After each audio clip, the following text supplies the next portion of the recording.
पिछले वीडियो में भारत के समाजशास्त्र के विषय में हम चर्चा कर रहे थे, जिसमें भारत शास्त्रीय पद्धति के बारे में मैंने आपको बताया था। तो इसमें इसी क्रम में इसको आगे बढ़ाते हुए मैं बताना चाहती हूँ कि यूरोप में भारत शास्त्र की प्रतिक्रिया में राष्ट्रवादी भारत शास्त्र का जन्म हुआ था।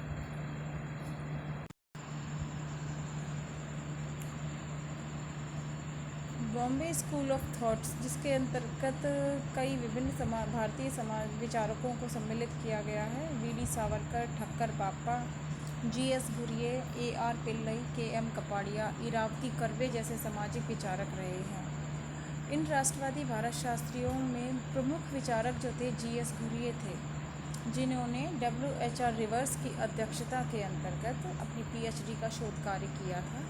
घुरिये मानते हैं कि भारतीय समाज प्रारंभ से ही समानता, न्याय और सौहार्द पर आधारित रहा है। अभी तक इसके विभिन्न विदेशी समाजशास्त्रियों ने नकारात्मक पक्ष को उजागर किया था, लेकिन अगर हम उसके भारतीय संस्कृति और विभिन्न धर्म ग्रंथों का अध्ययन करें गहनता से, तो इसमें केवल नकारात्मक ही तथ्य सामने नहीं आते हैं, उसके सकारात्मक पहलू भी हैं। इस समाज में छुआछूत, जात-पात, कर्मकांड आदि विदेशियों की देन है, जिससे उन्होंने प्राच्य पुस्तकों के दृष्टांतों से स्पष्ट करने का प्रयास भी किया। घुरिये ने विभिन्न पुस्तकें लिखी थी, जिसमें से उनकी महत्वपूर्ण पुस्तकों के बारे में अभी विस्तार से बता देती हूँ। जी.एस. घुरिये ने अपनी प्रमुख पुस्तक caste and races in India, जो भारतीय जाति और प्रजातियों पर आधारित है, में लिखा है कि जाति व्यवस्था भारत में मध्य एशिया से आए आर्यों ने लागू की थी। यानी जाति व्यवस्था जो है भारत की देन नहीं है, जो आज का सबसे बड़ा मुद्दा बन जाता है। घुरिये ने ये कहा कि जाति व्यवस्था बाहर से आए हुए आर्यों की देन है। भारत में तो पहले से ही वर्ण व्यवस्था थी, और वर्ण व्यवस्था जाति जैसी बंद व्यवस्था नहीं थी। और हर्बर्ट रिजले ने, ये भी एक प्रजातीय सिद्धांत विचारक हैं, हर्बर्ट रिजले ने कहा कि जाति व्यवस्था की उत्पत्ति प्रजातीय सिद्धांत इन्होंने दिया था।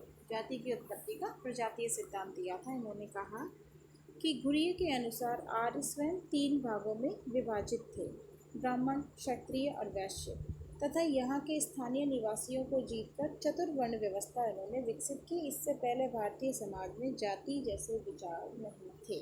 ये हर्बर्ट रिजले ने कहा।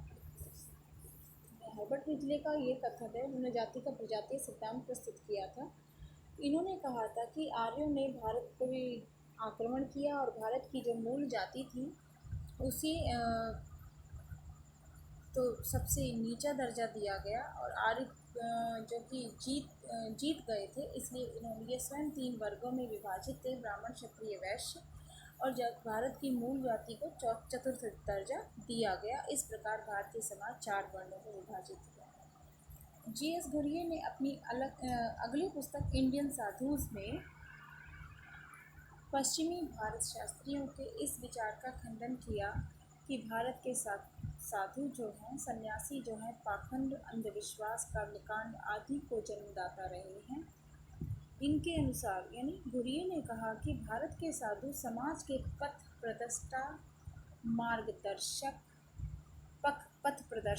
मार्गदर्शक और भारतीय समाज पर जब जब विपत्तियाँ आईं, उससे उबारने का इन्होंने काम किया है। साधु सन्यासी ने भारतीय समाज को संरक्षण प्रदान किया और उसके पथ प्रदर्शक बने। इन्होंने ऋषि दादीज का उदाहरण दिया, ऐतिहासिक जो भारतीय ऋषि दादीज जिनके बारे में सभी जानते हैं, जिन्होंने अपना मेरुदंड असुरों के संहार के लिए इंद्र को दान कर दिया था, जिनसे वज्र बना था।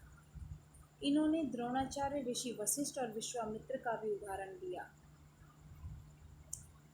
और अपनी अन्य पुस्तक सिटीज़ एंड सिविलाइजेशन के अंतर्गत नगरीय व्यवस्था का इन्होंने अध्ययन किया और लिखा कि जब यूरोप आदिम व बर्बर था, तब भारत में सभ्यता का पूर्ण विकास हो चुका था। तब भारत में नगर विराजमान थे। इनके अनुसार प्राचीन काल में भी भारतीयों को नियोजित नगर निर्माण की व्यवस्था का पूरा ज्ञान था और कला भी थी। और सिंधु घाटी सभ्यता इसका उदाहरण है।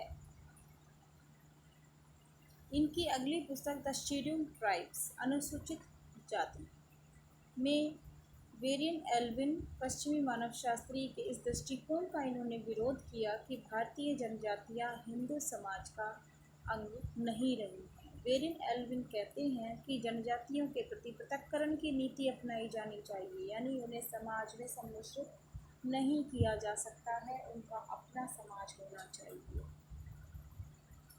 लेकिन घुरिये ने इसका विरोध किया तथा राम और केवट के प्रसंग का उदाहरण देते हुए कहा कि रामायण के राम और केवट की जनजातियां सदैव भारत की मुख्यधारा का अंग रही हैं। घुरिये ने इन्हें हिंदू समाज का अभिन्न अंग मानते हुए इन्हें एक नए शब्द से संबोधित किया था, पिछड़े हिंदू। यानी हिंदू को दो भागों में विभाजित कर दिया था उन्होंने, अगड़े हिंदू और पिछड़े हिंदू, और जो जनजातियां हैं वो पिछड़े हिंदू हैं। तो इसका मतलब घुरिये जनजातियों को भारतीय हिंदू समाज व्यवस्था का अभिन्न अंग मानते थे।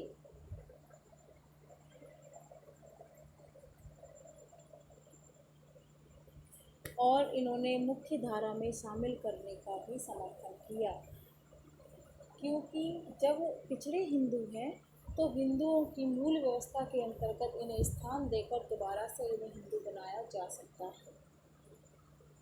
घुरिये का कथन था कि अस्पृश्यता भारत में आर्यों की देन है। इन्होंने राम और शबरी के बेर प्रसंग का उदाहरण दिया कि रामायण में राम ने शबरी के झूठे बेर खाए थे, कि शबरी राम भक्त थी।